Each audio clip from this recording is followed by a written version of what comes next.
অঞ্চলৰ জনসাধাৰণে এই যি জলবিদ্যুৎ প্ৰকল্প আমাৰ মাজত যে অসম আৰু মেঘালয় চৰকাৰে যি সিদ্ধান্ত লৈ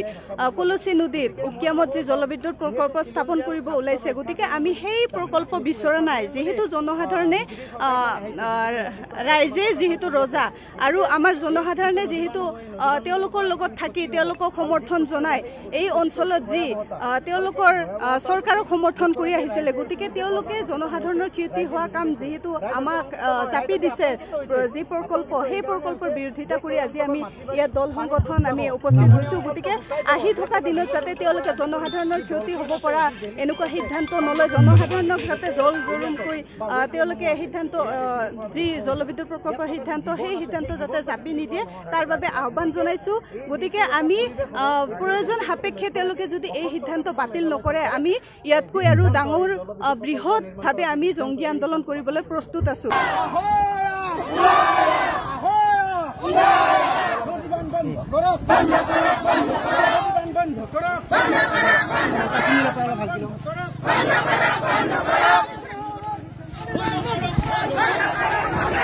নদীবান সম্পৰ্কত যি উকিয়ামত নদীবান কৰিব সেই নদীটো ৬২ মিটাৰ ওখৰে ৫৫ মেগাৱাট বিদ্যুৎ উৎপন্ন কৰিবৰ কাৰণে চৰকাৰে ইতিমধ্যে পৰিকল্পনা হাতত লৈছে আৰু যি এই পৰিকল্পনাক আমি বিৰোধিতা কৰিছোঁ অপোজ কৰিছোঁ যাতে আমাৰ এই খিলঞ্জীয়াসকলক যি ক্ষতি হ'ব বা ইয়াত পৃথিৱীৰ পৰা যি ধ্বংস হৈ যোৱাৰ যি এটা প্ৰজেক্ট এই প্ৰজেক্টটো আমি কোনোদিনো নিবিচাৰোঁ আৰু ইয়াৰ ৰাইজে নিবিচাৰে কাৰণ আমি বুজিছোঁ এই প্ৰজেক্টটো হোৱাৰ লগে লগে তাৰ যি বান্ধৰ যি যিটো আপ ষ্ট্ৰীম সেই আপ ষ্ট্ৰীমত যি পানী থাকিব তাত গোটেই ১৫-২০খনমান গাঁও উচ্ছেদ হ'ব আৰু সেই মানুহখিনি কলৈকে যাব নিশ্চয় সেই মানুহখিনি পথৰ ভিক্ষাৰী হ'ব লাগিব আৰু ডাউন ষ্ট্ৰীমত যিখিনি আছে ডাউন ষ্ট্ৰীমত যেতিয়াই পানী এৰি দিব 100 স্পীডৰ ওপৰত পানী আহিব গতিকে তেনেকুৱা এটা ভয়াৱহ এটা পৰিস্থিতি গতিকে তাৰ নামনি অংশৰ যিখিনি গাঁও আছে সেই গাঁৱৰ মানুহবিলাকত থাকিব পশু জীৱ জন্তুৰ পৰা আদি কৰি যিখিনি প্ৰাকৃতিক জীৱ জন্তু আছে ডলফিনৰ পৰা আদি কৰি এইসমূহ পৃথিৱীৰ পৰা নাইকিয়া হৈ যাব গতিকে পৃথিৱী ধ্বংস হ'ব পৰা আমাৰ একোটা অঞ্চল ধ্বংস হৈ যাব পৰা আমাক সিদ্ধান্ত আমাক নালাগে এই সিদ্ধান্ত চৰকাৰে অতি শীঘ্ৰে বাতিল কৰক অসম বা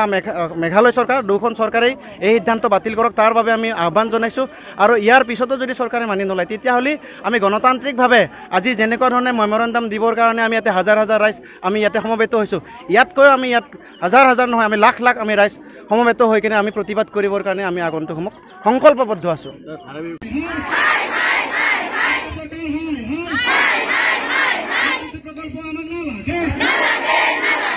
আমি এইকাৰণে দলিবলৈ ওলাইছোঁ আমি যিহেতুকে মহিলাসকলে আমি ঘৰখন ধৰি ৰাখোঁ গতিকে সেইকাৰণে আমি ইয়াত থকা বিভিন্ন জাতি জনগোষ্ঠীৰ লগত আমি ঐক্যত্ৰিত হিচাপে আছোঁ যেতিয়া 18টা সংগঠনে জড়িত হৈ আছোঁ আমি হেমন্ত বিশ্ব শৰ্মালৈ আমি বেয়া পাইছোঁ এইটোৰ কাৰণে আমাৰ মাটিখিনি আগত দিয়ক আমাক শিক্ষুদল আগত দিয়ক তেতিয়াহে আমি সুৰক্ষিত হ'ম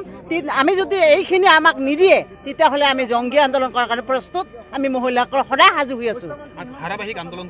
আমি ধাৰাবাহিক আন্দোলন কৰিব লগা হৈছে আমি বিভিন্ন ক্ষেত্ৰত বিভিন্ন আন্দোলন কৰিছোঁ কিন্তু আমাক আজিও অসম চৰকাৰে এইখিনি ক্ষেত্ৰত সুবিধা দিয়া নাই আমি য'ত নেকি আমি শিক্ষুদল বিচাৰি আছোঁ সেইখিনি নেদে খালি নদী বান্ধ দিব বিচাৰি আছে আমাক সেইটো নালাগে